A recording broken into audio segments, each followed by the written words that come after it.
What's the proof that Donald Trump's continued resistance and denial over this election, interference with transition, is a problem? Well, look to his own top national security advisors. These are the people he put in charge.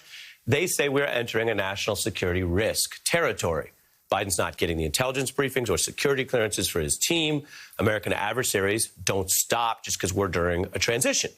Now, here's some of the evidence. Former National Security Advisor John Bolton says this, quote, harms the country. Trump's own chief of staff, John Kelly, who you see there, says this whole thing could be, quote, catastrophic.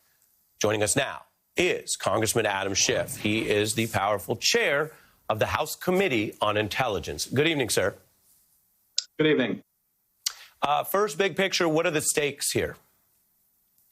Well, in a pandemic that is killing more than 1,000 Americans every day, the stakes are enormously high. In the best case, in the best of worlds, you have a smooth transition in a peaceful time.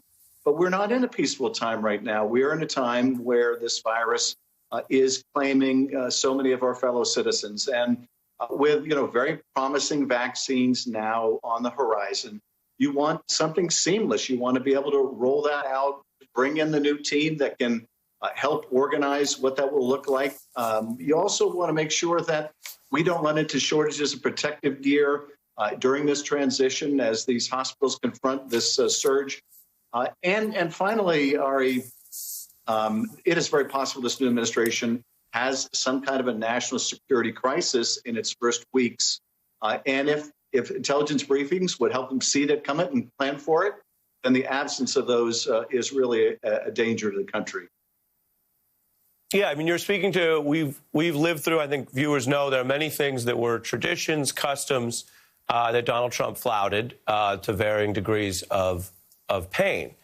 This would appear to be one in the sense that they're getting away with this thus far. But as you say, the tradition, custom, cooperation of doing this is important. And when it hasn't worked in the past for more legitimate reasons, that's been an issue. I want to read from something that's been going around, citing the bipartisan 9/11 report, which noted that for unintended consequences, the, quote, dispute over the election cut in half the normal transition period, which hampered the new administration.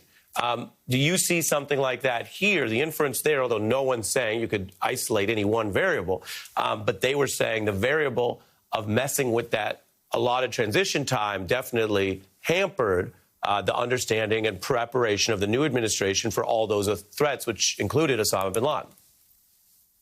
That's unquestionably the case. And if you look at Afghanistan again, there are indications that the Trump administration may try to precipitously draw down troops in these remaining few weeks. Now, that's not something that he can probably implement in that time. But what he may do is undermine the leverage of the incoming administration in any discussions with the Taliban. And so there are going to be real world consequences there. And of course, one liability we're already seeing, one danger deficit we're already seeing, is the damage that's being done to our very democracy by the idea being promoted by the president and his acolytes that Americans shouldn't rely on this election, that the election of Joe Biden was somehow tainted by massive fraud, which is, of course, a completely bogus claim, but undermines our democracy. And not only undermines it here at home, but in the eyes of the rest of the world. What can Congress do, at least to get the intelligence briefings and that stuff going? My sense is that the pressure is mounting without Congress having to act. It may very well help the president if we make a confrontation with Congress about this.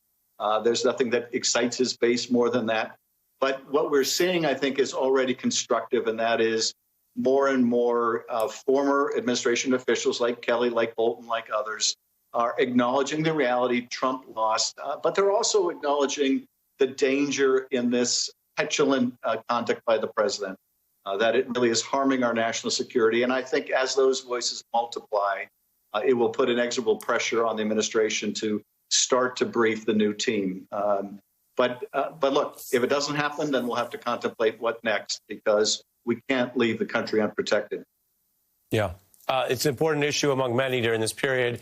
And as the leader of the House Intelligence Committee, who's tangled with this president on the Ukraine plot, among other things, appreciate you joining us. Congressman Adam Schiff, thank you, sir. Thank you.